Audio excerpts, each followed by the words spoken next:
For this episode, I'm going to give you some homework. I want you to take 3 things that stand out to you, 3 things that resonate with you, or that you remember, or that impact you, or that you could relate to. 3 things. Jot them down, and you can either send them to me in an email, chris@invigoratetraining.com, or more easily, tag me on social media. So you can find me at Christian Little or at The Lifestyle Chase on Instagram. That's probably the easiest way to do it. Otherwise, just search my name. You should be able to find me in one way, shape, or form. And just kind of interact. Let me know. Talk to me. Because I can't emphasize enough how valuable it is to learn about the people around you, whether they're far away or nearby. Because if you will notice, not all guests are from Edmonton. And I often strongly encourage that you listen to guests that are not from Edmonton, or you listen to guests that are from Edmonton that you've never heard of. Because sometimes the timing just works out that you hear the right thing at the right time and you never knew that that's what you needed to hear. And that's what connecting with people is about. So I hope you enjoy this episode. I got a little extra intro for you, so stay tuned. So I'm going to be speaking very clearly with food in my mouth. I literally was eating an apple in Melba's class the other day. That's awesome. And she's in song 3 and she looks over, she goes, "Emily is eating an apple." I'm like, riding a little bit faster because of it. It was great. How do you pull that off? Well, you know what? It was a 60-minute class that I taught Saturday morning. And then she twisted my rubber arm to ride in her class for the next one. So I said, well, I don't know. Okay. All right. Yeah. I'll teach my 60-minute and then I'll ride in yours for sure. But I got to eat. And she goes, yeah, of course you do. And I get crazy at Cycle Bar. Like I call myself the squirrel when I'm there. And they know me as the squirrel, a lot of the staff, because I'm like a chicken with my head cut off. It is like, I'm an energetic human, but when I'm there around that many energetic humans, like I'm a squirrel. I'm a squirrel, really. Like I cannot keep track of my anything. My crap is everywhere and I'm just eating constantly, and then I somehow manage to make it on the podium and then just expel the energy. No matter what's going on. Welcome to the Lifestyle Chase. This podcast features high performers who have found a way to live their best life while balancing their health, wellness, friends, and family. Proudly hosted by me, Chris Little. Without further ado, let's get started. So, welcome to episode 52 of the Lifestyle Chase. I'm joined by the one and only Emily Heidinger. How are you doing? Hello. Hi. How's your day going today? So good. So good. Honestly, nothing crazy has happened. It's been a pretty average day. Not exciting, but I think that's necessary because most of my days are quite exciting and there's a lot going on. Yeah, for sure. Went to work, made a playlist, went for a little walk. I work in an industrial area. There's not much out there, but there is this really beautiful natural area that I have access to. So went out there, went for a little walk, just to get a break from the office. I think that's really important. And like getting out, breathing, there's a lot of benefit to just sunshine in nature and recharging your energy kind of thing, coming back. So even though it was kind of a average day and nothing crazy really happened, I got ice cream. Yeah. Yeah. We are currently eating ice cream, so we got that going for us. Yeah. The secret menu, it's called a cookie jar. If you've never ordered a cookie jar, Blizzard, I should say, from Dairy Queen, it is a cookies and cream and cookie dough mixed together. So if you've never tried that, oh my goodness, you are welcome.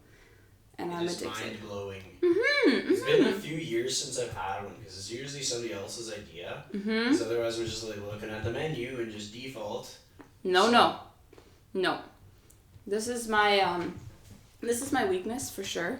Overall, I try and eat fairly healthy, I would say, but this is what I crave the most on a hot day for sure. So what's something that you implement into every week that's hard? Like the most difficult thing to implement, but it has to happen?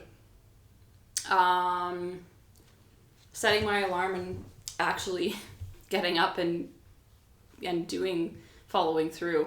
Yeah, that is difficult, and I do it every single week. But I'm talking those early mornings. So the 5 a.m.s or 4:45. Like Thursday, I've got to set it for, I believe it's 4:40. It'll go off. But it's just something that has to be done, and I always feel better when I do it. And it's really important to set those boundaries, as hard as it is, when that alarm goes off every morning.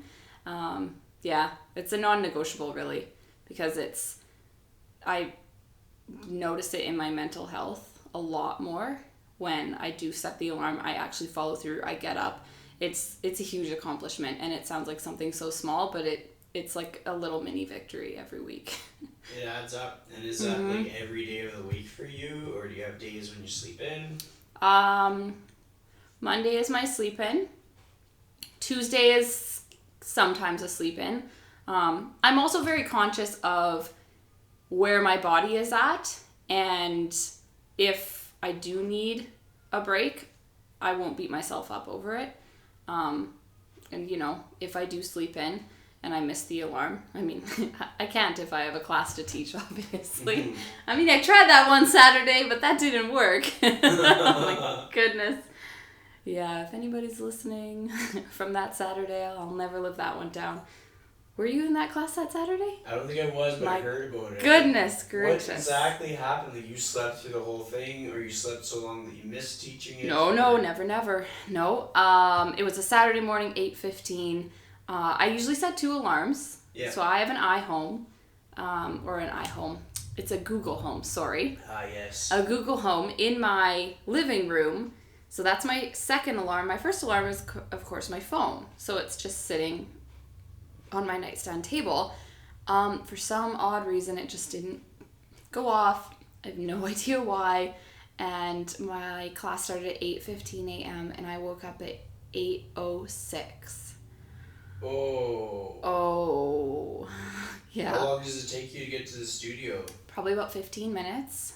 Okay. So, it honestly, this sounds like such an exaggeration, but I honestly felt nauseous. There's nothing worse than 30 to 50 people,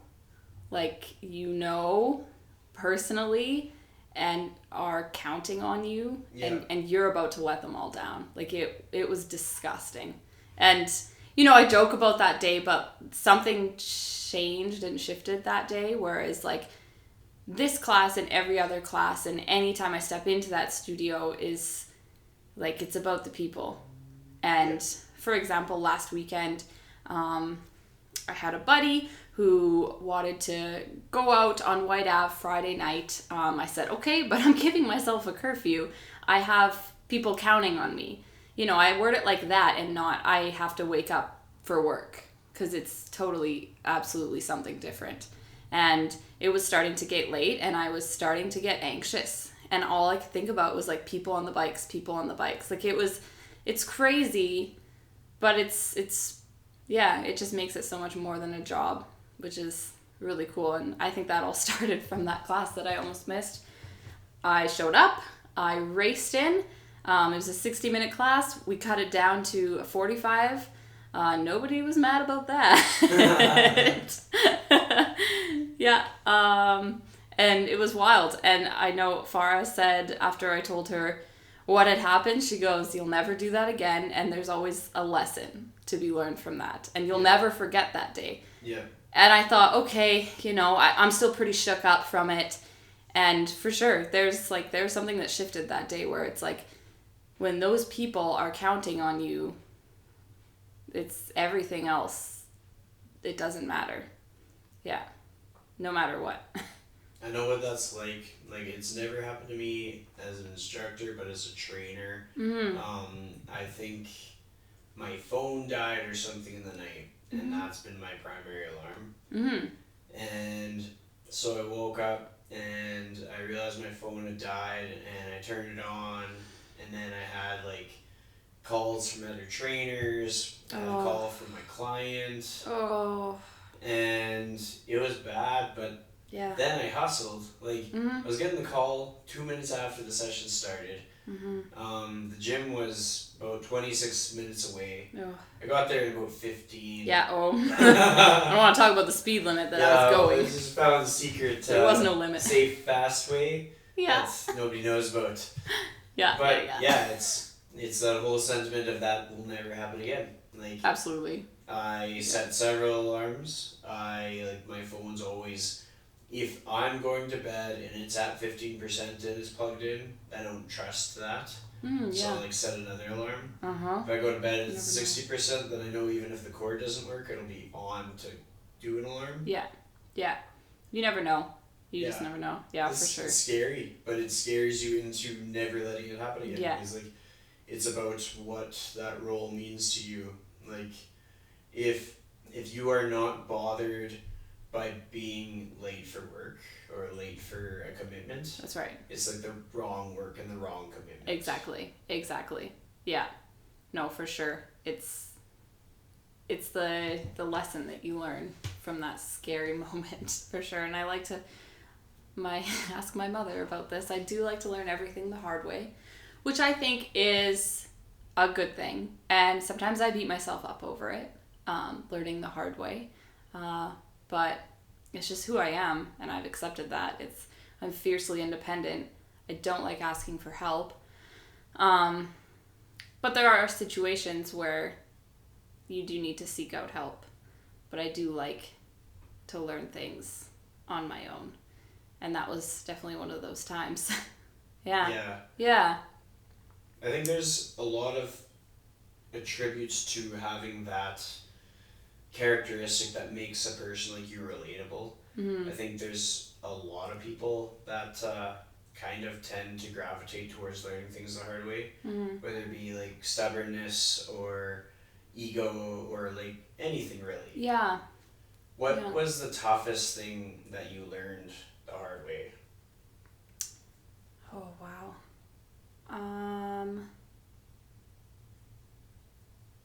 Probably, that's a tough one. So I'm now looking at going back to school. And if I could go back, well, it probably wasn't the toughest, but this is the most recent in my life that I'm kind of like, ugh. I'm now looking at going back to school because I think it's never too late to educate yourself. Look, you polished off that blizzard. All gone. Back to serious talk. So I'm looking at doing that, and I think there's never a bad time to go back to school, and that you can always educate yourself. So I'm doing that, and there's things in high school that I didn't get done, and I thought I could just skim by, and like academics is not my strong suit. I graduated high school, and that was that, but it wasn't anything that I was super into. So there's things now where I'm like, oh, if only 17 and 18-year-old Emily knew this. And I'm learning that the hard way now. Things with my family, I can be stubborn about. I don't like to ask for help from them. And I would rather hit rock bottom and then pick myself up again rather than almost rock bottom, reach for help, and then get the help. But I don't know, I seem to learn everything like that. Everybody who's close to me knows that about me. It's interesting why. But I've come to a peaceful, I don't know, I like that I'm like that almost. Yeah. It's your element. You're in your element. Yeah. Yeah. I'll go back to learning everything at Cycle Bar and learning how to instruct the Cycle Bar method. That was not an easy time for me at all. It took me about 7 years of going to classes and being terrified of instructors. Like I idolized them, but I was also terrified of them. I was like, oh my goodness, I just want to be so much like them, but I'm so shy around them and I don't know how to talk to them, but I think I might want to do what they're doing. And so that was about 6 or 7 years of that. And then I realized, okay, if you continue to be shy, you're not gonna get anywhere. So I started working at Yeg Cycle. I didn't start working there, I should say. I started volunteering there. I'm such a rambler, I just realized. I'm sure I'm not the only person that's gone on a podcast and rambled a little bit. It's good. It's natural. Exactly. It's real. Yeah. So I started working volunteer hours at Yeg Cycle. So I basically would work 4 hours and then get, I believe it was like 4 classes. So that was kind of like my little foot in the door. Saw the instructors there, was in the environment, but was still intimidated by them. And very much still wanting it. I found out that Cycle Bar was opening up after a year of working at Yeg Cycle, and the amount of people, family and friends that were like, if you don't do this, like, it's not gonna happen. Like, you are so made to do this and you love it and you idolize them so much. Like, why don't you just try it? And so I gave it a shot. That was the onboarding of like a brand new studio. So they do it a little bit differently now. When the studio is already open, they onboard new instructors kind of differently. So that was a new studio. Nobody in Edmonton has rode the Cycle Bar method, so nobody's familiar with it. So it's like starting from scratch. So there was multiple rounds of auditions. I showed up to the first round. Before you showed up, you had to join a sign-up sheet, and you could see how many people were signed up and how many people were also auditioning. I think it was like even the 70s. After I think people started talking, adding each other on social media and talking about, oh my goodness, do you see how many people we're up against? And then they removed that feature, and so you couldn't see the number of people. But I think it was in the 70s. You showed up. You did 2 songs. You were sent an email on do 2 songs, this BPM to this BPM, song choice, try and make it upbeat and wow us kind of thing. Anyways, I showed up and I was walking in, and there was another girl walking out, and I went to high school with her over in Red Deer, and I was like, oh my goodness, like, everybody and their dog is auditioning to work at Cycle Bar. Like, holy, if I have a chance. And like, just walking in there, I'll never forget that time, just meeting Loma for the first time, and Melba and Farah, I of course knew from Yeg Cycle, and she was the one I originally contacted to hear about the job. Auditioned.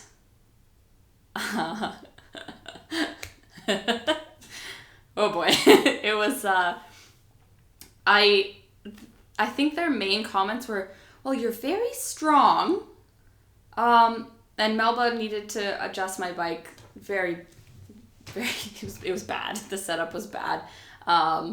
She adjusted it. They were like, you're very strong, we'll get back to you. And I just remember like being like a shaking little chihuahua in front of them. Like, I just really want this really bad, you guys, okay? I just really want it bad. And they're like, okay, hun, like, we can tell, that's awesome, you're really strong, we'll get back to you. And then like, that was it. And then I think it was they said, we'll get back to you in about 2 weeks. It was like 2 weeks on the dot. I hadn't got an email by noon. I was freaking out. So I emailed Farah right away and I said, hey, just wondering. What's going on? And I totally could have got a no, you didn't make it. But I thought, whatever, I'll just go out on a limb and I'll write her back. And she goes, we'll let you know in like the next 24 hours. Like, calm down, little Curly Sue. So she got back to me. I made it to the second round. So then there's second round, which was boot camp. And then everybody makes it to boot camp. And I don't know if you've heard anything about boot camp, but it's pretty intensive. Yeah, that's the original cycle bar instructors or cycle bar Windermere instructors. We'll ask them about boot camp and they'll go, oh yes, boot camp. Oh, uh-huh. So it's essentially like 3 days, Friday, Saturday, Sunday. I went on I registered and logged it on my watch, and it was like 72 kilometers a day we were biking, just learning the method, doing like playlisting and music theory, and then also like they're dropping people as you go. So it kind of felt like like a little bit like Survivor. Yeah. A little bit. So the pressure of that was pretty intense. And then that was boot camp, and then they had to narrow it down to, I believe it was 8. And then that was the final cuts. But it was crazy. And during the boot camp experience, I was like hanging on by a thread, and it was not easy for me. And I was watching the other instructors, like, they were so good, man. Like, they just like got it so quickly, and I was just learning the hard way for literally everything. Yeah, I was the slowest, like the weakest link, the one that everybody was like, she's gonna get cut, and it's like, it's not good. Yeah, and I actually still have video footage of me at boot camp, which I will never ever delete, that Melba has taken, and I like to watch it every once in a while because it's very, very humbling. Mm-hmm. Yeah, like extremely. Yeah, so if there's ever a time where I'm feeling like, oh, I'm just like, I'm doing so good, and I was born to do this, and this is the best, which is a good thing for sure, but you know, like sometimes I need to bring myself back down and watch that video. It's incredible, but I did not get it easily, that's for sure. And then once boot camp was over, I still actually did not make it. The studio was opening in like a week, and I still wasn't even an instructor yet. I still hadn't made it, and I had to do more training. Luckily, I like to say luckily, I had just been laid off from my job. So I know, luckily. So I had access to the studio. It wasn't even the studio yet. It was what is now KB & Co. We used that empty space for our boot camp and for training. So it was literally just like this warehouse. No flashy lights, no fanciness, which was kind of cool. It was added a whole boot camp aesthetic and feel to it. And I went in like, it was every day basically until we opened. And I filmed myself in this empty warehouse and just going over and over and over again for like hours and hours. And I would pack the biggest lunch. And Melba was in the trailer in the back, and she would come in and check up on me and go, oh my God, you're still here? Like, okay. And I think, I don't know, yes, I may learn the hard way about everything, but what doesn't come to me naturally, I think I like to make up for and just working my ass off. So that goes with school and literally everything. It's like, okay, this isn't going to come easy. This is going to come the hard way, and you're going to learn the hard way, and you're going to probably suck a lot. But I don't know, there's something, it's like you can't teach work ethic. You can't. No, it's not possible. Every so often I'm like, okay, and then I'm going to say this, and then you say it, because it's like, you're spot on with your message. Yeah. No, you literally can't. That's, yeah. And like, I learned that at a young age, luckily, with my swimming. But yeah, there was there's certain teammates where talent was there for them. Like, they were incredible. And, like, oh, did they kick my ass in competitions. And they were my own teammates. But there was, in synchronized swimming, there is a point where you have to go as, like, it's called figures. So, essentially, your team gets all separated amongst all the other teams that are all getting separated, and you are now a single swimmer, and you go up in front of 3 judges, you swim up, and you do a figure, basically. So you go underwater and you do a certain movement, and then you come back up and they'll score you, kind of thing. And like, yeah, my own teammates would be kicking my ass, and so that would suck for sure. But that's one thing that every coach and every mentor I've ever had has said is like, you cannot teach work ethic. Yeah, and that's, I think, a really good lesson that I learned at like age 14, which is cool. Yeah. What did that experience teach you about competition?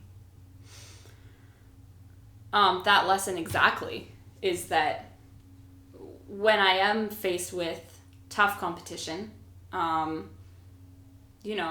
like, not to be intimidated by them. Your initial reaction is going to be intimidation, and you are going to feel like you need to beat yourself up a little bit. But then I know for me, I automatically have to check myself and say, hey, that's talent that you're looking at right there. And your work ethic is far more. And you know what? Even if they do have the work ethic and the talent, what are you going to lose, if you don't give it your all, kind of thing?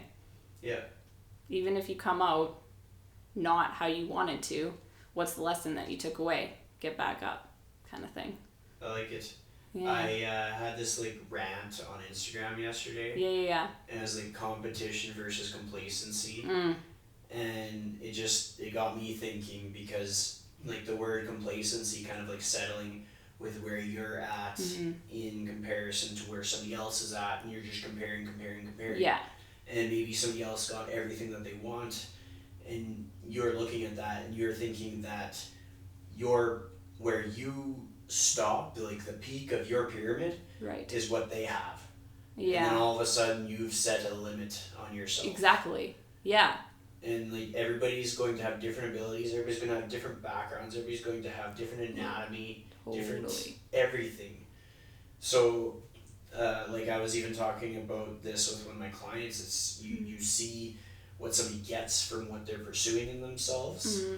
whether they're going for a personal best in a lift or they're striving in a career. You see like that emotion that they're getting from that. Yeah. And you take that and you place it on your own pursuits. Exactly. And you directly compare it to where you are at. And then you think on that pyramid, okay, where am I at? Oh, I'm like pretty much at the bottom. Oh my goodness. And and that's just I find it's a never ending cycle. You can do that and you can beat yourself up over that one person. And I think social media is obviously such a huge play. You keep scrolling and then there's the next version, and it's like, okay, well, this person has all the, their fitness is like way more than where I'm at, and oh my goodness, like, I haven't run a marathon yet, and like, this person's doing like their 5th, and they're also like 50 years old, and boom, and then you keep scrolling and it's like, oh, this person also has like a beautiful house, like, look at that. And it's just, yeah, social media is a wild, wild world. Well, even in saying all those things, like, you're comparing your day 1 to somebody else's day 378. Mm-hmm. Or, like, even more so. And I've caught myself doing that all the time. Oh, of course, yeah. And I think high achievers just in general will catch themselves doing that. And it's about calling ourselves out on it. Mm-hmm. Like, what are we actually doing? Yeah. Are we looking at how far we've come? Or are we, like, taking away from that by just staring at somebody else's progress? Exactly. Yeah. Yeah. It's, I try and filter it out as much as I possibly can. I know recently I've gone through just the accounts that I am following, and, like, I'm consciously scrolling. So for example, I'll open up and I'll say, like, I'll do my usual scroll, look, and it's like, okay, but now how do I feel? Like, take a step back, look at the phone, literally physically remove the phone, like, from your view, and just think, okay, how do I feel? Do I feel empowered? Do I... And I think comparison can be a good thing in doses, but it can be lost and spiral very quickly. So how do you feel? Okay, if you're not feeling great from this account, like, just unfollow. And there's, like, so many accounts that I thought that I would really be into, and, like, some of the content that they were putting up was overall good, but then every once in a while it's like this message that they're portraying is just, like, not all the warm and fuzzies. Yeah. And it's making me compare, and it's making me not feel good. So it's like, man, life's too short for that. It really is. Yeah. Cut that out, really. I tend to, like, gravitate towards accounts or just individuals who, like, they're so willing to be themselves that they're willing to look like a fool. Totally. Yes. Yes. Like, it's okay. Like, yeah. Being different is okay. Being yourself is okay. Yeah. And it's not to say that doing so is going to make you lose. No. Like, people who are true to their core values don't lose. Yeah. In most cases, they just have to show that grit and that determination to keep pushing forward. But then when they get a victory or a win, what they have is so much more meaningful. Yeah. Because they're closer to something that matters to them and not what matters to somebody else. Exactly. Yeah. Yeah. That's what gets me. Like, I see all these different scenarios where somebody's learning how to be themselves from somebody else, and it's like, are you learning to be yourself? Are you learning how to be like this other person that put on a seminar for you? It's unfortunate. It's really unfortunate. Like, that's where they are at in their self-esteem, that they have to go. And, you know, I'm not saying that I don't look at those things, and everybody does, but and everybody has, you know, their own self-esteem issues here and there for sure, but it's really sad, you know. Well, it's important to, like, have that conversation so people think twice, and they're like, is what I'm doing today important to me? Like, does it hold meaning? Do I feel fulfilled? Yeah. Or do I just think that once I get it, I will feel fulfilled? Because unless you feel that joy in that moment, chasing it isn't going to do anything for you. Like, you have to be in it.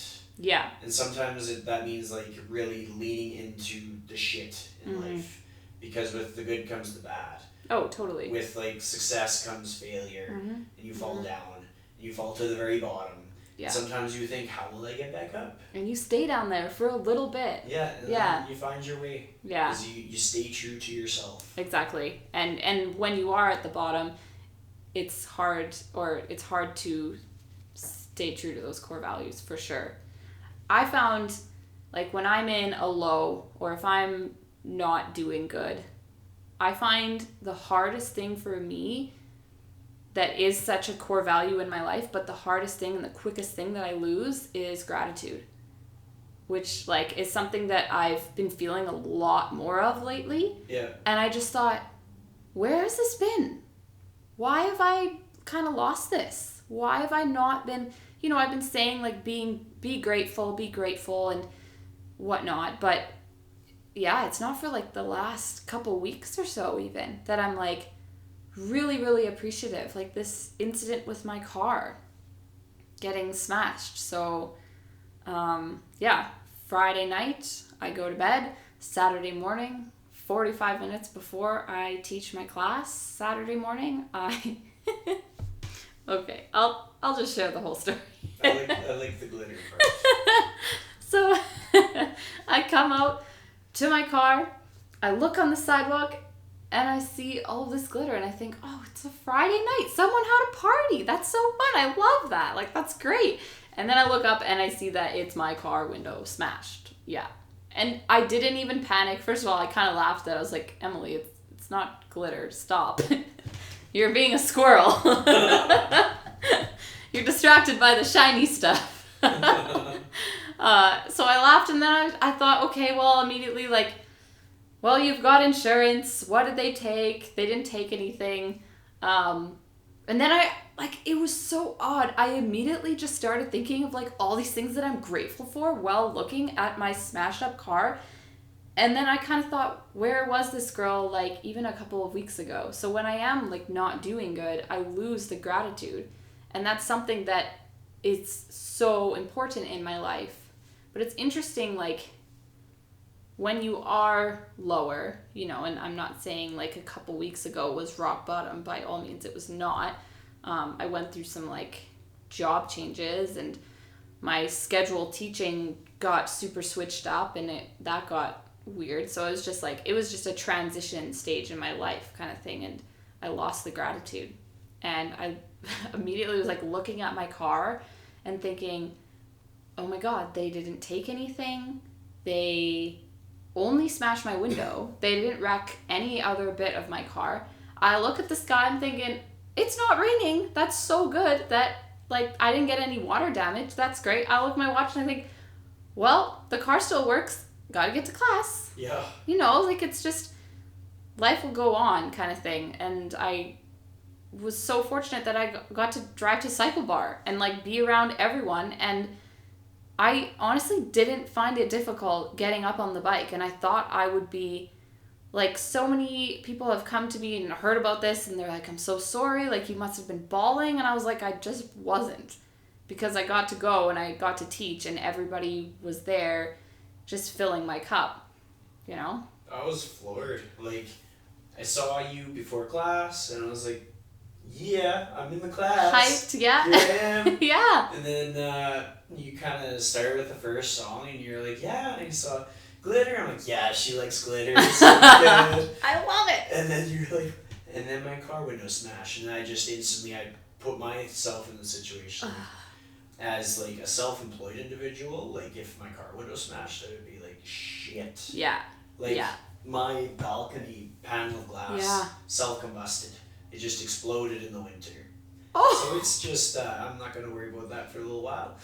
It's just, it comes down to priorities for me. Exactly. But it's just, that is a reality of taking a risk on yourself. You're going to have to, like, run on a very tight ship for a bit. Oh, yeah. Knowing that trusting the process and being consistent and working hard will pay off. Like, I definitely benefit from that grit and doing things the hard way. Yeah. Because when I get backed into the corner, like, I get out of there. Yeah, exactly. Nobody messes with me. No. And, like, you're very much the same way, but I'm curious, what was your high school experience like? Oh, high school. So high school, honestly, I was just a little fish. Or a drowned rat, I should say, when I was actually in high school. When I was in the pool, I was a little fish. When I was at high school, I looked like a drowned rat.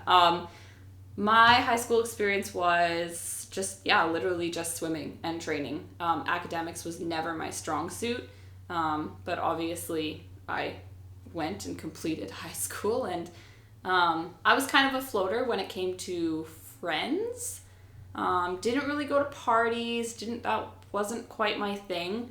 I had interest, and there's definitely, like, times when I was 16 and I was like, man, I just want to go to a party instead of going to practice in the morning. But that's your priority, and I knew that at the end of the day, swimming was, like, my ultimate passion, and I loved nothing more than that, and it just outweighed everything that my little teenage brain was telling me to do at the time. So grade 10, oh man, so I started swimming age 12, which is actually quite late for synchronized swimming. So that was the 6th grade. I did it pretty recreationally. By the time I was in grade 9, I was competitive, going not yet, just all over Alberta, so it was provincial. Grade 10, my favorite coach and someone I consider still, like, such a huge mentor to me, even though we don't have much contact anymore. But I know if I'm ever in a grind or in a hard time, she would 100% have my back. She's amazing. So she left to go to Edmonton. I was born and raised Red Deer, so this is where I was swimming. She left to go to Edmonton. Basically everybody in the Red Deer swim club started dropping like flies because she's the best coach. And everybody just said, well, I guess if she's not here, the club's kind of falling apart, and everybody just started to quit. So I quit as well. That lasted 2.5 months before I went absolutely insane. And I think this is the point when I realized that exercise, fitness, and endorphins will forever be a part of my life, or else I go nuts. It's wild. Like if I go a couple of days without that rush, and I hate to say, if I go a couple days without a workout, I go crazy. Like that's really what it is, but it's like, it's so much more. It's an addiction. It's like a constant need and want for more and more and more endorphins kind of thing. Well, it's self-awareness. Like you know what you need. Exactly. Pursue it. Some people don't know what they need. Yeah. They don't know themselves enough. They're still looking at like the ideal life or the ideal person, the ideal body type. Yeah. They don't know what it feels like to be close to what they has them fulfilled. Really need. Yeah. Different. Yeah. Okay. So that's really cool that I learned that at a young age. So that was the 10th grade. So I went 2.5 months without swimming. I heard there was an opening up with the team in Edmonton where this coach had went. And I came up to try out essentially, and I was not good. Yeah. No, I wasn't even that good. I wasn't. I was like kind of the weakest link, but they were like, she works her ass off and we want her. And I thought, oh my God, like the girls in the pool were better than me, and they train at a way better facility than me, and they're from the big city, which is Edmonton. And so they offered me a spot, and I was going to high school in Red Deer, and I was 15 at the time, and they said, can you make this work? And my parents, God bless them, I'm like gonna get emotional like thinking about that, but it's just like, if they didn't say yes, like I don't know where I would be today. It's crazy. So in grade 10, I started training about 30 hours a week in Edmonton while going to high school in the 10th grade, which kind of unfortunately put my academics on the back burner. Didn't throw it away, but it put it on the back burner. I was now training at a national level up in Edmonton. Didn't have my license yet, and so my mom would drive me. We would leave Red Deer at 3:00 every day, drive all the way up to Edmonton. I would train for 4.5 hours in the pool, get back. We always had lunches packed constantly, like containers on containers. And then we would drive all the way back to Red Deer, and I would do it again all over. So that was grade 10. Sundays, I would stay overnight because Monday morning we'd have 4:30 a.m. practice, 4:30 to 6:30. So I would literally, Monday morning I would wake up at like the crack of dawn, like I'm talking 3. And like, this is where the resiliency came when it comes to the early mornings that I'm doing now. It's like, you've been doing this since you were 15. So I would go to 4:30 practice in Edmonton. I would drive all the way back to Red Deer and catch school for like 9 a.m. And like, yeah, straight up. And like, when you tell other 16-year-olds this, their minds are blown. Like I tell adults now, and I'm talking about it now thinking like, you're wild, and like your parents are even crazier, really, because like the amount of gas and money and just so much dedication, like that's why I said I'm gonna get emotional, because they are rock stars, and that was just all of grade 10. And then grade 11, I decided, okay, well, if I want to continue, I have to move. And so I moved away from my family when I was 16. I lived with a teammate and her family, which was very interesting. Like, such a change. Again, like, I'm just thinking to my young brain. Like, it's wild. And so I moved. I lived with them. And I trained, I think my training it went up to 42 hours a week. Went to a new high school. Had to make new friends. But really, I wasn't really at school. I took a lot of online courses, but I was just on and at the pool all the time. Always, always, always at the pool. Yeah. When I tell people now that I took online gym, they go, You took online gym? First of all, I don't like gym. Like, I may do all the sports ever, but I didn't like gym. Like, I loved gym. Of course you love gym. So I think like gym, the guys, I didn't like, the guys thought it was the damn Olympics. And I just did not, I like badminton. I was in a class called sports performance. I liked that. Yeah, I did that too. Yes, I liked that compared to gym, because gym, it just felt so forced, and the people that like really didn't want to be there, they really didn't want to be there. So I took sports performance, and then I also took online gym. And online gym is where your face is like, good Lord, what is this? How the hell do you do that? How do you do it? So you log your hours that you trained. Okay. So a lot of kids, I took online gym. A lot of kids would go for, 16-kilometer runs. They didn't, of course not. But my hours were actually legitimate, and they knew that because I was never at school. And when I was at school, my hair was soaking wet. So I took that, got all my hours. Grade 12. Grade 12 was tough because at the end of grade 11, I got a knee injury in both knees. So at that time I was 17, which is approaching the senior level for synchronized swimming. And synchronized swimming is a lot like gymnastics. Like, the younger you are, the better. So 17, I get a knee injury then. I'm basically like the sick horse that, you might as well shoot kind of thing. Which is a farm reference, because my mom's a farm girl.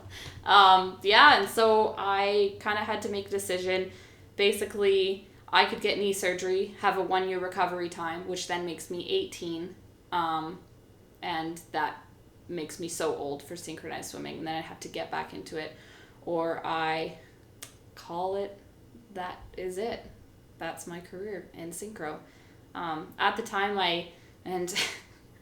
so many people think that I'm like an ex-Olympian, and like, I don't know where this rumor came from, but I honestly think it came from Loma, because God bless her, I told her what I was doing as a kid and training in synchro, and she was like, could you have gone to the Olympics? And I told her that I was learning a Olympic routine. I was for Olympic trials for Rio 2016.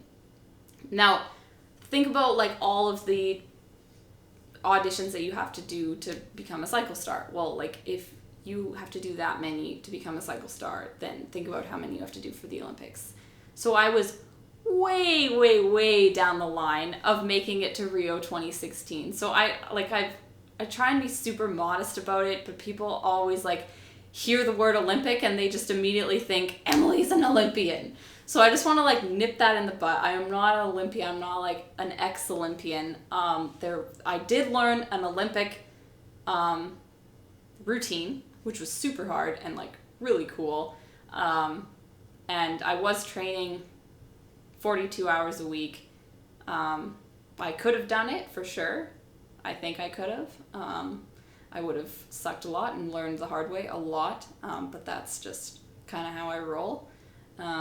But yeah, I ended the career at 17, moved back to Red Deer, which was really hard for me actually, because I happened to make a lot of friends up here.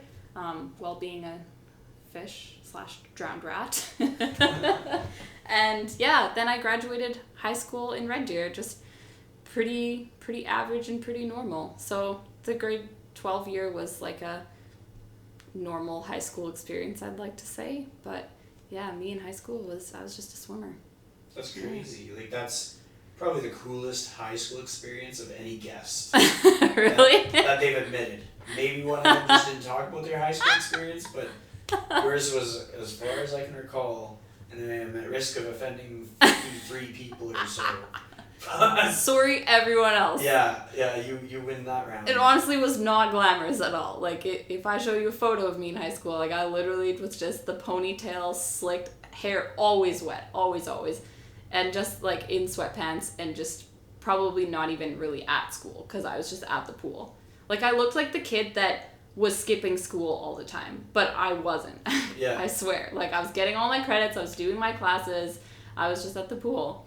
That was difficult for me. I had a lot of teachers come to me and tell me that, like, I had no life. I had friends that, like, ridiculed me for, like, throwing my life away kind of thing. Like, you're not coming to these parties, you're not socializing, you're not coming to these football games and these events, and, like, these are all such necessary parts of high school, and, like, you're missing out on it, and, like, you're throwing your life away. And, like, as a 16-year-old, that was super hard for me to hear. Like, that was really difficult. And I had teachers come to me and say, your swimming is taking too much of a toll, and you are not putting this class as a priority, and you need to make chemistry 20 your priority. And, like, this woman couldn't even, like, spell my last name right. She called me Heidinger. and like, God bless her, but, like, I laughed at her, and I was like, listen, I moved up here to swim. I didn't move up here to come to your class, your chemistry class. So I'm sorry, like, I'm gonna give it my best, but, like, I didn't move up here for this. Yeah. I'm not gonna be a science major. I think I ended up dropping out of that class. Yeah. Just because, like, I couldn't handle that mentality. Like, someone telling me that and interfering with, like, my training. Well, yeah. It's cool to see that part of a person's story, because like, I remember my high school experience, and I definitely isolated myself. I didn't party, and, like, everybody knew that, and so then you kind of end up in your own zone, and you have, like, the guy. I wouldn't say I wasn't someone with no friends, but you definitely end up, like, outside of a lot of the inside jokes, because everybody, like, everybody got drunk on the last weekend, and everybody went to the same trip. Yeah. And so I was like, oh man, like, this is pretty lonely. It's lonely. And you kind of have to sort of lean into that. Yeah. I'd have a couple of friends that would be, like, my go-to people, my people I eat lunch with, or one of my friends, he played guitar, I played drums, we'd go jam out in the band room. Yeah. Had a good band teacher that always, like, let me in there. Yeah, didn't matter what day it was. Good. And, like, I still have him on Facebook and everything, so that's, like, most of those teachers that really stood out for me, they keep tabs on me on social media, which is neat. I like that. But it shapes how everything goes. Like, maybe not substantially for some people, but in some way, shape, or form. I remember, like, my sciences in high school, and it was just not something for me. It was social studies. I really liked social. I did health and comm. I just scored, like, 100% in alls. I did every gym class that there was. And computers. Yeah. And I was like, why do I only like these subjects? I'm not like everybody else. Like, how will I ever? Hard. What am I going to do? And then, like, years later, I just found something, and it's, like, literally gym class and computers. I do a lot of my own media. And podcast. And I do gym class all day. You do gym class. It's awesome. It is. And it sometimes takes us a long time to figure out, and I think it's, like, pure, like, unicorn fairy dust that someone actually knows what they want to do when they're age 18 graduating from high school. My youngest sister is about to graduate high school in a couple of weeks, and I cannot emphasize to her enough that you do not have to know, because I didn't, and I'm age 24. I'm going on 25 in November, and I'm like just realizing that like all those things that you liked in high school, like swimming so much and counting to music, aka going and teaching at Cyclepar, and also arts. I was super artsy, which is like something that not a lot of people know about me, is like I was also like an artsy kid. But English and social was definitely my strong suit as well.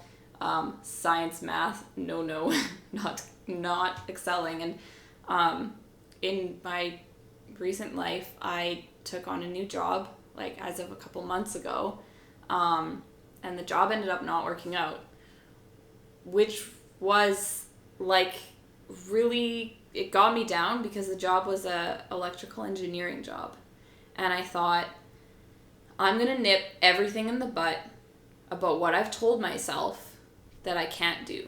And I think that's a good mentality, and how I approached it was really good, but it wasn't sustainable, and it just came back to like, why are you forcing yourself to do something that you don't naturally just love? So they let me go, which sucks, but luckily I found a new position somewhere else. It's just an administrative position kind of thing. But what I took out from that is, okay, what was I doing on the actual job? I was doing a lot of like math sciences, but I was also doing a lot of like designing and drawing and that kind of stuff on the computer. And so it kind of made me think, it was like, sometimes the things that you think are going to work out and then just absolutely do not, and smack you in the face while it happens. Yeah, that's like where the lessons are learned, and I learned it the hard way. And so now I'm taking that and I'm looking at going to school for graphic design, which is just like wild, because I was always told that by teachers in school. You should go into something like design. You're really good at art, and you really like helping people, and you really like fitness. And it's like, I'm now 24 going on 25, and I'm just realizing that. And I had to go through a lot of stuff. Yeah. To realize that. There's nothing wrong with that.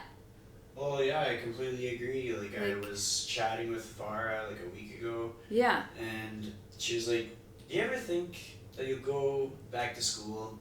I was like, yeah, probably. I was like, I'll probably go and take like psychology or something, because I get like super into that whole, you'd be so good at that, mindset and just brain stuff. It's so fascinating. It is so interesting. I think I've looked into doing it, but again, I think it's too sciencey. I don't know. I think I really like learning about it, but on like a surface level standpoint. And when it comes to like making it my career, I know myself well enough to know that I wouldn't like it long term. But is it interesting? Hell yeah. It's so cool. And like listening to podcasts and documentaries and just about how people work and interact and react in certain situations. Like, it's so fascinating to me just to witness it. For sure. You would be good at that. Definitely. I just think it's like, I'm not going to look at how somebody else did it and have that characterize how I'll do it. Yeah. Like, I'm 27 now. Yeah. And maybe I'll be 34, and that's when I'll go to school. And I don't give a shit. No, man. Like, if I'm going to go to school, honestly, if that's something that's feasible for me at that time, then it's for all the right reasons. Exactly. And if it takes me a while to get to that point, it's for all the right reasons. It's about kind of like working through all the tough stuff. Yep. Oh yeah. If I could scream that from the rooftops, I would, to so many people. Because, like learning the hard way, I actually went to university. I went to McEwen. And I dropped out. So I'm university dropout. And I can say it proudly. I really can, because I went into it for all the wrong reasons. I went into it because my boyfriend at the time, his parents were really pushing, like, you should just go to school, you should go to school. And I went to McEwen for business, and then it was like a business / travel tourism management kind of thing. And like, I literally was like, I like to travel. I like going on planes. I went to Australia. Okay, that's what I'll go to school for. Like, it was just, I was 19. Like, I had no idea, and I felt super forced in going into it. Well, guess what? You go into it, and you're not happy. You're miserable. Like, it's not sustainable at all. So, like, okay, if you need to drop out and figure some shit out for a couple of years, then do that. And a couple of years may be, like, 5 years or more, you know. Well, that's totally fine. It's totally fine. Yeah. So what was your very first spin class like as a rider? As a rider, oh man. So I always tell riders this, because they're deer in the headlights before they go in. They're terrified, which I don't blame them. I was too. And then they look like drowned rats, usually when they get out. I say it in the most loving way. I always look like drowned rats. Yeah. That's good. That's the goal. But yeah, and I always tell them, like, you'll never forget your first class. Ever. Never, never. So mine was like nothing fancy. It was in Red Deer at this, I wouldn't even call it a studio. It was like this tiny little gym that just opened up. And they were like acro yoga gym. With like not an official name yet, and there was like one instructor there, and you literally had to like walk into this room and then another room, and then you were in like this spin room kind of thing. I'm using like a lot of quotations. I'm using a lot of like air quotes, which people cannot see, sorry. But yeah, you walked into this room, there was mirrors. It was like so bright, and there was bikes like in this corner that you had to like grab yourself, and it was like first come first serve, literally like grab your bike, move your bike, and I think there was 10, and you rolled it into like one single straight row in front of the mirrors, and then the instructor sometimes rode on a bike but sometimes didn't, and had a mic, literally press play on this like tiny little boombox in the corner, and like kicked your ass for, I think it was an hour. Yeah, and there was nothing fancy, like, at all. The music was always the same. And I think she was, like, 30 to 40 years old. So, like, it was not the, like, bumpin', like, new kind of music that you'll get at Cycle Park. Was it Crazy Frog? There was some Crazy Frog vibes, for sure. Like, there really was. It was, like, a lot of just, like, like, just very plain original EDM. Yeah, it was interesting. But it was so hard. Completely kicked my ass. The next day I went to school. I was 17 when I took my first class. And I went to school and I could not walk. I remember walking into social and my teacher was like, "Are you okay?" And I was like, "I did a spin class." And they were like, "Oh, I've always wanted to try those." And I said, "You should come." And then immediately I was like recruiting people to do it. But I will never forget that class. Like I said, nothing fancy at all. And I kept going. And then I brought my sister, and then I brought my dad, and I brought people from school. And then I learned that there's some people that will never go. Oh, yeah. Totally. And, like, I think that's totally okay. And, like, I don't think I will ever see my mother in my class. But I'm totally okay with that. And I'm not upon, like, forcing people to come. Like, there's people I work with right now, and they're like, I'll probably just never go to that. Not because, like, I can't or I don't want to. It's just, like, that is definitely not my vibe. And I'm like, okay, cool. I won't force you. Like, but if you do have a slight bit of interest, I'm jumping on that. Yeah, so I did that for about a year and a half. And then I moved to Edmonton after I graduated. And I was in the first class at YAG Cycle on January 6th, 2000.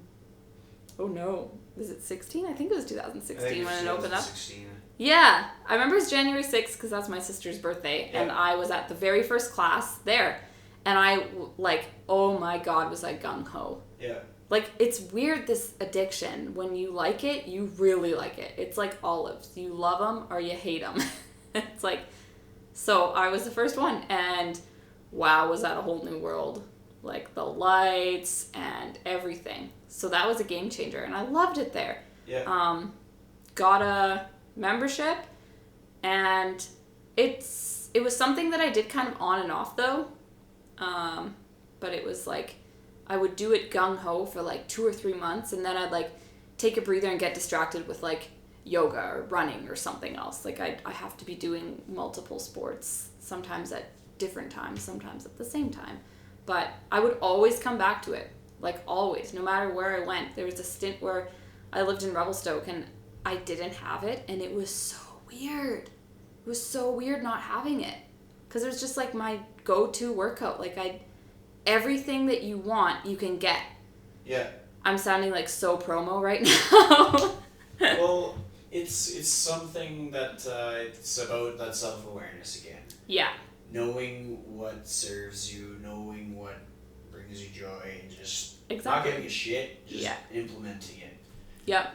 I used to, well, sometimes I still catch myself. I'm like, oh, people won't understand why I like to cycle indoors. They just won't get it. And then after a while, I was like, who gives a shit? They don't have to. Like, if I got a smile on my face, if somebody doesn't have a smile on their face because of my smile, then that's a problem. Yeah. So if I'm doing something I like, then sweet. And yeah, I think for myself, I think it's just the amount of like low points that I've gotten over. Oh on yeah. The bike. Oh my like God. A ton. Oh my God. And I think we've chatted about that. Like 100%. It's crazy what can happen there. Oh my God. And I think that might have been it. Where it was like it does go in waves, and I always kind of resort back to it. And it's always kind of in those low points. Like I was going through, I had just gotten over a breakup. So I was with my high school boyfriend for like almost 3 years, and I was 19, and like that was heartbreaking. Like it was terrible. And that's where I went. And like the multiple times that I went there, and I just cried and cried and cried on the bike, and like it's something that the instructor said, and like I think Farah's class was the first class that I've ever cried in, and I was like, why am I crying right now? It's crazy, but it needs to come out, and it happens to come out there. It's wild. And then ever since then, I was like, this is the therapy. This is the therapy session. Like, and this is the magic. And when you're low, you have to ride the bike. And yeah, there's so many points. I think a couple months after that, I had totaled my very first car that I gotten. And like, that was so hard. And then I had no car. Then I got let go from my job because I was working kind of a real estate position, and the market kind of started to crash, and I was considered like an extra. So they cut me. So that was crappy. And like all those things that just, I was knocked down, I was at a low, I just always found the bike. It's interesting. And most recently with Loma, I mean, we're going on a year, which is wild. Like, but that's like, we are so, so lucky that she started that studio, because I just believe that happened for a reason. Yeah. She opened that, and maybe not knowing, obviously, but like, she knew that we all needed those bikes. Yeah. Maybe like herself maybe didn't, but I believe someone out there, some kind of universe, knew that we needed those bikes, and that studio needed to be open, because when that hit, that was awful. It was so, so awful. But all of us, like, yeah, we all needed those bikes. It's crazy. It is, because for anybody that's listening that doesn't understand the context of Edmonton as like a fitness market, it's very easy to jump to the conclusion that there are too many indoor cycle studios in the city, because there are a lot. Yeah. And there's a lot of great things that people get from a lot of different studios. Yeah. But in going to Cycle Bar, like for the longest time, I tried my damnedest to be an instructor. I wanted to work front desk. I wanted to do all these things, and then I got my shot, and it's a true ride, and I was all right, finally. Yeah. And then it was just like, it got to a point where I was like, this doesn't feel right. Yeah. Something is wrong. Yeah. Yeah. And I started to notice how it like took away from what it meant for me. Yeah. And then I remember having a chat with Farah. Well, Farah shared a lot with us in our like training, and it was like, she literally, I'm pretty sure she threw out her shoes at one point. Oh. Isn't that crazy? Oh. And I remember I left as an instructor, and I almost did the same thing. Like, I don't wear my old shoes anymore because they're totaled. Like, wow. They are like broken in half, not out of rage. Yeah. Just out of like different cycling really hard. Yeah. So my cycling form has changed. I've improved. I think I really like the bikes at Cycle Bar. But in any case, that's not the point here. It's just that like, I told people that I was going to be a better trainer if I just trained. And I noticed myself get worse. Not worse, but just not as much better. You know how you want to strive for like 1% better every day, something exactly. like that? That's like a mandate for me. Right. And when I sensed that I wasn't necessarily, it was either that I wasn't getting 1% better, I was getting 1% further away from what really mattered to me. And I remember just the news of Loma, that struck me. Yeah. Like, my heart was heavy, and I never had the experience of really knowing Loma personally, but it's something that I just feel affected. Yeah. I feel like it matters. Yeah. And it's something that stands out to me, so I'm going to give a shit, and I'm going to give the biggest shit that I have. Exactly. Like, that's so wild, and I think that's exactly what she wanted, was like people that didn't even know her, and that's just like the impact that she had. People that barely talked to her. I talked to so many riders, I didn't really know her, but I talked to her on the phone one time, and like she moved me from bike 13 to bike 17, and it was just such a nice phone call. Yeah. And I'm just thinking, like, that's wild that's the impact that she's made, and you give such a shit, but you barely even knew her. Yeah. And it's just, that's exactly what she wanted. And like, she's totally smiling down on the studio for sure, because it's like, it's exactly what she wanted. Definitely. Well, like, to add on my tangent, because I like tangents too. I didn't think I was going to go back to a spin class. I just figured, okay, like, we're done with that saga. Now we'll just really hammer home on being a trainer. Maybe we'll get stronger. And I was getting stronger, which is cool. But then I was also getting a little bit lazy. Like, I was training, but I wasn't training as hard. Yeah. And as a result, like, I didn't get that same endorphin rush. No. And my nutrition faltered. And I think I was just not in a good mood. I was just not happy. Like, at the end of the day, I'd be like, geez, like, this isn't the dream job. No. And just randomly, like, I think it was Trish, she messaged me, and she's like, hey Chris, come to class. And I was like, okay. Like, just randomly. Is this recently? Like, this was when I started riding at Cycle Bar regularly. Uh-huh. I rode, like, a couple times when when it first started up, and then I rode, I think, once right after Loma Pass, because I just kind of felt like I should be in Farah's class. Right. I got lucky. I got to be at the ride for Loma because TJ Sadler from Yeg Fitness kind of gave me his ticket. No way. So that was just unreal because I couldn't afford to be there otherwise. Yeah. And I was so grateful that I got to be. But yeah, I was just feeling like shit.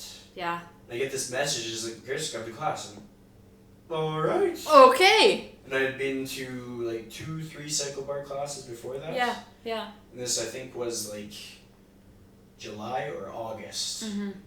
And I rode this class and I was out of shape. I was out of shape. Yeah.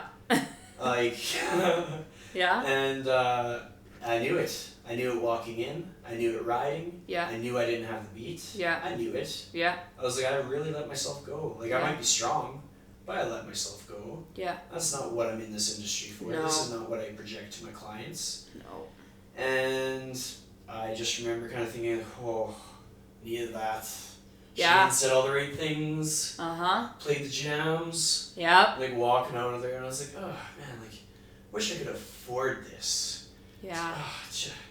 I wonder how I can, like, go back. Yeah. And I sat in my car, and I was like, oh, man, like, then I thought about everything that it's gotten me through. Yeah. Like, indoor cycling got me over a breakup. Yeah, got me over totally. a heartbreak. Got me over, like, changing in value of my condo. Got me over tough times with jobs. Yeah. Like, it made me. Mm-hmm. Like, indoor cycle owns me. I say that, and I want people to take it seriously in a way that, like, I'll be loyal to it for all the right reasons. 100%. But there's something about that class, and then I got out of my car, went back into the studio. I was like, gonna need one of those unlimited passes. And then I think it was like the next day onward. Yeah. I've been there like 5 days a week. Yeah, I know. I was like, well, I'm here now. Oh yeah. And I even I sent a message to the old tree ride instructors because I felt guilty. Yes. I was like, I'm sorry guys, but you know how much this stuff means to me. Exactly. You know I couldn't stay away from it. Yeah. I'll be living at Cycle Bar. Yeah. So it's not like I don't love you guys, because I love my true fam. Mm-hmm. But it was that I needed it. It's important to me. Yeah. And then I've realized just how important it is to me, because people. And so you say that things happen for a reason, and I am like absolutely certain. Oh yeah. Because like 100%. people ask if they're like, oh, if you like spin so much, why don't you just go to another studio where maybe they'd have a spot for you or something. Mm-hmm. And like, I can't go anywhere else. Yeah. I just can't. Yeah. It's like what that place is built off of. Yeah. What it means to other people. Yeah. New people that walk in and how it affects them. Yeah. I just need to be there. Yeah. And people are puzzled. But then it goes back to the whole, it doesn't matter. If I've got a smile on my face, that's all that counts. Yeah. Just keep thinking I'm loco. That's okay. You know, Totally. It doesn't matter. It doesn't matter at all. But it's just a fundamental in your life that you'll never let go. And that's fine. It's becomes like family. And yes, the people will become family, but the bike does as well. It's like, it's always kind of in your blood. Kind of. You know? I definitely go towards people. Like, there's people that I've met through that kind of stuff. Yeah. Where if they moved up across the country, I might move across. Gravitated. Yeah. Like, I don't know how I'm gonna do this. Yeah. No. But book me a U-Haul. Yeah. Sell my condo. Yeah. I guess I'm gonna. Maybe my clients will follow me. We'll see. Hopefully. Yeah. But isn't that crazy? Oh, it's incredible. And I talk to my mom so casually all the time about the people that I've met, and I go out. This is wild, actually. I am hiking in the middle of nowhere this past February. It is like no service, deserted. We haven't seen people in forever. We're in like the middle of nowhere. It's amazing, which is something I love to do. And these like women are snowshoeing by, and I'm sitting down and I'm adjusting my snowshoe, and they go, "Hey, that is Emily. I knew we heard your voice." And I was like, "You're kidding me. Really?" Like, we thought you said turn up the tension. So we just got to give it her. like, we knew that was your voice. And I was like, what? And they said, we heard you just over that ridge. And I was like, no way, this is wild. But like the people, they are everywhere because I've met so many of them. And I've just connected myself in what I used to think was this huge city. And it is no longer. Tiny city. Oh my goodness. It really is. Yeah. And some of the relationships are like, they're wild. Like, I had a migraine last Wednesday. I was super sad. I couldn't go run stairs at November Project. I was really, really sad. And I also couldn't teach my class last Wednesday, which sucks. And one of my riders, I'll just say Lori, God bless her, she found out I had a migraine. She goes, I'll come in. And she's the owner of Propel Physio. And she's like, I will come in and I've got some magic like acupuncture. This is totally going to help. I want to get you like teaching again because I had a class the next day. And she like straight up like went out of her way, brought her child in, like was obviously like with her kids at like 7 p.m. at night and was like, I'll meet you in like 45 minutes. Meet me there to do acupuncture on me. And I was just like, this is so amazing. And I told my mom that this happened and she's like, you are so blessed with the people and the connections you've made. Like, oh, I could go on and on about the people and the conversations and connections that I've met through this. And that's why it's just like, it's more than a job. And I will go to bed super early on Friday nights and set 3 alarms because it's like when that many people that are so good to you and light you up when your car gets smashed and you feel like shit, you can't let them down because they're lighting you up just as much as you are.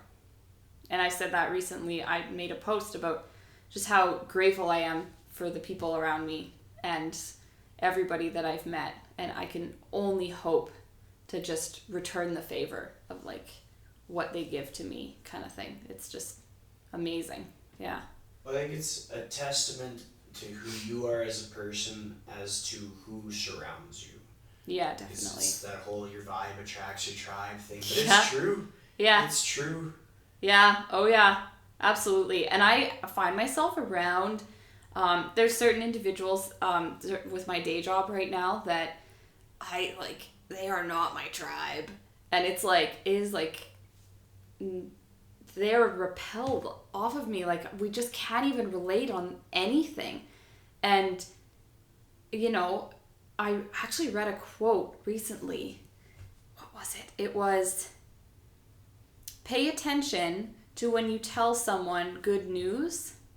And if the conversation gets dry and quiet afterwards, pay attention to that. I was like, holy crap. I like that.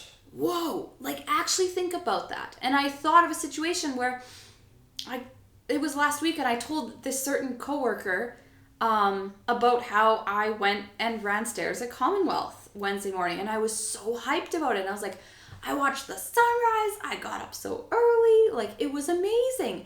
And then they were just kind of like, oh yeah, that's kind of cool. And then everything that we talked about, even like 5 minutes after that, was like really dry and bleak. Yeah. And I was like, whoa, if that's not a like clear red flag sign that this person is like not your tribe, I don't know what is. Yeah. Like, that's crazy. Just go and like think about that. I completely agree with that. I've been through it. That's all I'll say. 100%. Yeah. We've all like come across that, definitely. And it's like, I think recognizing it and seeing it for what it is. Like knowing who you are and what you need and finding it. Like the last, 2019, almost every week, and it's part of it is my own initiative and just like, hell yeah, I'm just going to absorb as much people as I can. Yeah. But then part of it is because that's what I project out. People message me and they're asking to meet up. Like, yeah, let's do this. Exactly. If I have time, like, time just doesn't grow on trees. No. It runs out. Yeah. And like this podcast for me is probably one of the most, I can't say it's the best thing of my life, but it's definitely a pivotal thing. Yeah. Because what it turns into and what it can be, like the conversations that can be shared with other people, the amount of times that somebody's going to hear this chat and be like, wow, that really kind of resonated with me. Yeah. Or not feeling alone, not feeling isolated, understanding why they relate to one of us or both of us, probably both of us. Yeah. And it's like, that is valuable. Like, I've thought about the next tattoo I want to get, and I think I just wanted to say people first. Oh, that's cool. Because it was something that was said in one of the episodes of my podcast. It's actually the one in memory of my teacher. He died in a car crash, but I had his wife who survived with their two sons on the podcast. It was really meaningful to me because like this teacher to me was your swimming coach for you. Oh. And I think of time as just something that runs out, because I always took for granted the ability to make these kind of connections with these kind of mentors, these kind of people that change your life, thinking that, oh yeah, I can always check back, like I turn 30, I'll go see him. I'll turn 30, I won't be able to. And so I reflect on things that I've learned from a person like that. And now I know, like, I'll wake up and I'll go to Farah's class tomorrow. And that'll be the one, what date is it tomorrow? Like 13th. June 13th, 2019. That's the one June 13th, 2019 at 6 a.m. that I get. And then it's gone. So I don't own it if I don't, like, really embrace it. I threw it out. And it's that whole turn your alarm on early. Because if you don't, and you're valuing that 6 a.m. or that routine that you have or whatever it is, you threw it out. Exactly. And life is too short to just be like, gone. Like, and I'll have other 6 a.m.s. That whole social media thing, like we're talking about, how do you decide what's for you and what's not for you, and it's like everybody's just on their phone. It's like. But they're forgetting, like, outside the window in our community are real life people. And when I like messaged you, I was like, you want to be on the podcast? And you're like, what would I talk about? And I'm like, everything. Things that matter to you, things that move you, things that shape you, things that make you who you are. Everybody has something to talk about. It's just kind of like what direction I want to go, because I like keeping people on their toes. So I kind of have this formula where it's like nobody's ever going to guess the next guest. That's good. Well, I like to hope that at some point somebody's going to be like, wait a second, I should listen to the people who I don't know who they are. Because then I'll learn something even more. Or maybe it'll teach me something that I didn't know that I was interested in. Or it'll enlighten me at a time that I really needed that. Exactly. Because what you don't see coming is sometimes the most valuable thing. Like those times when we failed. And we thought, oh, no, I have this. It's in the bag. This is something I'm really, really good at. I got this. And then you fail. That's usually when you become your best. Like, for myself, there's goals that I have that I just want, and I will work my ass off. And if I didn't have to work my ass off, then I wouldn't learn just how good I could be, or just how hard I could work, or just how much it could pay off. Just how much you want it. That's what I really like about this episode, and just chatting with you, because that's where we relate. We learn a lot of things the tough way. We fail a lot of times. It doesn't always look pretty. Sometimes it's a surprise fail. You failed again. And another one. And another one. And another DJ one. Khaled. And you're back down again. It's crazy. Isn't life crazy? It's wild. I love it. I love life. So I got to segue to the last question, because we've drawn this out a little I know. bit. I said I'm a rambler. It's okay. It's a good episode. The question that I ask all of my guests is if you could give one piece of advice on how to authentically live your life to the fullest, what would that one piece of advice be?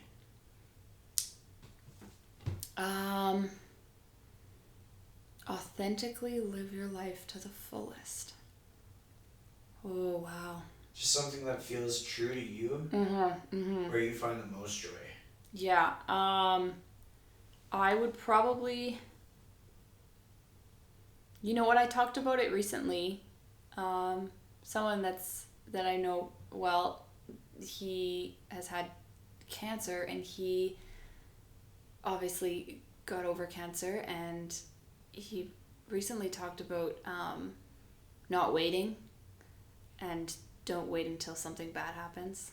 And I think I talked about it in class as well, is you just never know when your time is up. So just don't wait, set the alarm, get up, and don't just wait. That's a freaking tough question. So I think that's a huge one, but then I also think overall the most Emily answer is trust the energy that you're putting out, and trust the energy that others are giving back to you. Because in life there's people, and there's lots of different people that you encounter, and just trust the energy that those people are giving off. Oh, this is a tough one. I think. That was good. Is it? Yeah. Is it? Okay. Yeah. That was awesome. Submit. Well, I'd like to thank you again for the ice cream. Yes, absolutely. It's delicious. Oh, again, cookie jar blizzard, Dairy Queen. You're welcome. No kidding. Dairy Queen should be straight up sponsoring us blizzards for life now. They should sponsor me for how much I eat them. It's not good. Not good. All right. Well, I will be in your class on Thursday. Amazing. Bright and early. So I'll see you then. Thank you.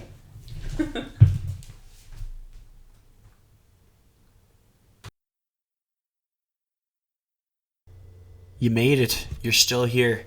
I want to thank you for listening. This was a long one, but it was just such a good episode. I enjoy that I get to spend time with really cool people. And yeah, I can't say it enough. There are a lot of really cool people out there if you're looking for them. So your challenge for the week is to set up some time where you can meet face-to-face with somebody that you do not meet face-to-face with on a regular basis. And that can be reconnecting with an old friend. That can be setting up time with a sibling or a parent. That can be thinking of somebody that you really look up to and seeing if you can borrow some of their time. You go for coffee. If you have to, make it a phone call. Make it a FaceTime. Something where you can see that they're laughing at your jokes. Where you can really connect on some level. Because sometimes, as much as I'm kind of going against the whole thing of this is a podcast, you can't see my facial expression. But to have that connection where you can look somebody in the eye and you can relate is valuable. So that's why I challenge you to do that. Thanks for the support, and I hope you listen to many other episodes. Until next time, see ya.